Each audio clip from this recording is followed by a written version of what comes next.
Hello friends, Radhe Radhe दोस्तों। I hope कि हमारी जो लास्ट 4 क्लासेस हुई हैं, जो हमने 12 घरों के बारे में पढ़ा, हमने एस्ट्रोलॉजी के बारे में समझा, वो आपको क्लियर होगा। फिर भी if there is any query, any questions, any doubt, you please share in on our WhatsApp group पे आप अपनी क्वेरीज डालिए, तो हम जैसे भी होगा आपको रिप्लाई करेंगे अगर कोई भी डाउट होता है। क्योंकि हमारा जो मेन मोटो है ना, हम चाहते हैं कि इसके थ्रू आप एस्ट्रोलॉजी को अच्छी तरह से समझें। और अगर आपको कोई क्वेश्चन आपके दिमाग में रह गया, नहीं क्लियर हो रहा, तो फिर तो वो अच्छा नहीं होगा। तो इसलिए आप ज़्यादा से ज़्यादा जो है आप लोग हमारे ग्रुप को ज्वाइन करके उस पर आप अपने क्वेश्चंस को, क्वेरीज को डाल सकते हैं अगर कोई भी डाउट होता है। तो आगे बढ़ते हैं अपनी 5th क्लास की तरफ। 5th क्लास में आज हम समझेंगे हाउसेस की क्लासिफिकेशन के बारे में कि किस तरह से हम उनको क्लासिफाइड करते हैं। तो सबसे पहले हम देखते हैं हमारे घर कौन कौन से होते हैं। हमारे घर हैं, आपको अगर हम बताते हैं, त्रिकोण के घर, ठीक है ना। अक्सर आपने सुना होगा ट्रायन, है ना, या त्रिकोण के घर। ये बहुत ही auspicious and form a triangular relationship in the birth chart. इसको हम ऐसे समझ सकते हैं, मैं आपको बताती हूँ। ये देखिए, ये आपका फर्स्ट हाउस और आपका ये 5th हाउस, ये आपका 9th हाउस। अगर हम इसको कनेक्ट करते हैं ना, ये सॉरी थोड़ा सा वो हो रहा है, ये देखिए, ये एक ट्रायंगुलर शेप बन गया, ठीक है ना। एक ट्रायंगुलर शेप बना 1, 5 एंड 9। इनको हम त्रिकोण के घर कहते हैं। ट्रायंगुलर त्रिकोण, अब एक त्रिकोण बनाई है, ये बहुत ही ऑस्पिशियस होता है।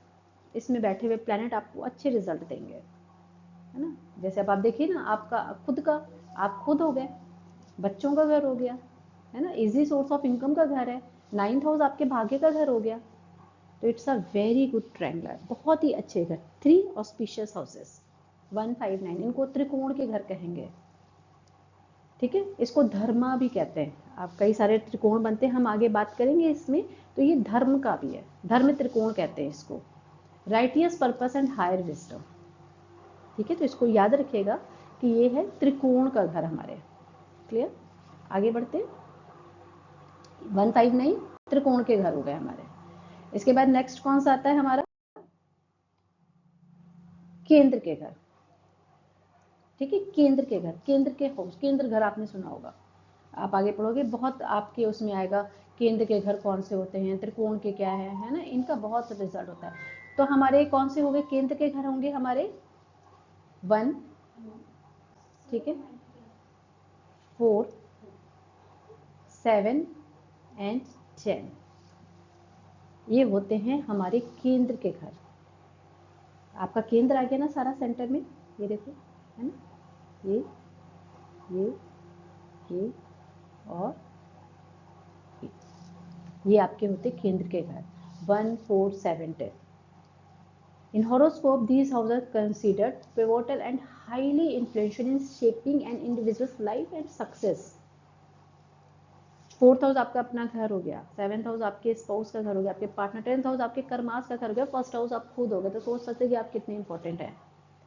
इसमें एक चीज और समझिएगा, जैसे हम त्रिकोण कर रहे थे ना, तो त्रिकोण को हम लक्ष्मी स्थान कहते हैं, इनको हम विष्णु स्थान कहते हैं। जो हमारे केंद्र के घर होते हैं, ये हैं विष्णु स्थान, ठीक है। ये है विष्णु स्थान जो केंद्र के घर है, ठीक है। केंद्र के घर 1, 4, 7, 10। और जो 1, 5, 9 हमने पढ़ा था पीछे अभी, वो थे लक्ष्मी स्थान, ठीक है। इनको दिमाग में रखिएगा, क्योंकि इसके साथ हमारे आगे बहुत सारी योगास भी बनते हैं। इनको हमें कंजक्ट करना पड़ता है ना, इनके कंजक्शन से काफ़ी सारे योगास बनते हैं। तो क्या हो गया आपके केंद्र के घर और त्रिकोण के घर, ये आपको क्लियर है। आगे बढ़ते हैं हम।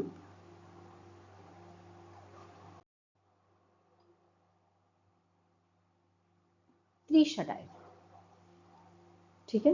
त्रिशडाय घर किन्हें कहते हैं, त्रिशडाय मतलब थोड़ा सा इसमें जो है स्ट्रगल, बंदे के स्ट्रगल को बताते हैं, एफर्ट्स को बताते हैं एंड रेजिलियंस को बताते हैं। These houses represent challenges, competition and personal growth through perseverance, ठीक है। तो ये हमारे कौन कौन से घर हो गए हमारे, अगर बात करते हैं त्रिशदाई जिनको हम बोलते हैं, आपका हो गया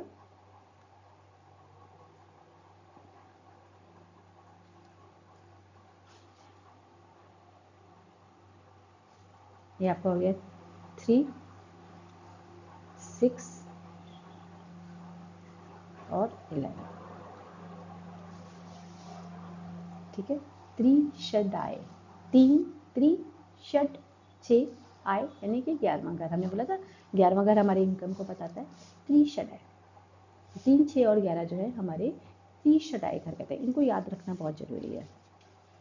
ओके, नेक्स्ट हम आगे बढ़ते, फिर हमारे आते हैं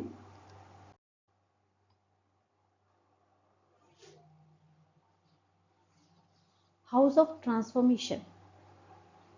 हाउस ऑफ ट्रांसफॉर्मेशन कौन है? 2, 8 एंड 12, ठीक है। 2, 8 एंड 12, 2, 8 एंड 12 कौन कौन से हो गए आपके? यानी कि सेकेंड हाउस, 8th हाउस और आपका 12th house. hold unique significances influencing financial stability, longevity and losses और spiritual liberation। अब आप देख लो ना, सेकंड हाउस आपको क्या क्या बता रहा था? आपके फिनेंशियल उसके बारे में, गेन्स के बारे में बताया था ना। आपकी फाइनेंशियल स्टेबिलिटी कितनी होगी? धन का स्थान था। लॉन्जिविटी आपका 8th हाउस आ गया, स्पिरिचुअल लिबरेशन आपका 12th हाउस आ गया। ये है हाउस ऑफ ट्रांसफॉर्मेशन। क्लियर? इसके बाद हम आगे बढ़ते, हमारे घरों की क्वाली अब आपके आगे 159 हो गया, 147 10 हो गया, 3 6 11 हो गया, 2 8 12 हो गया।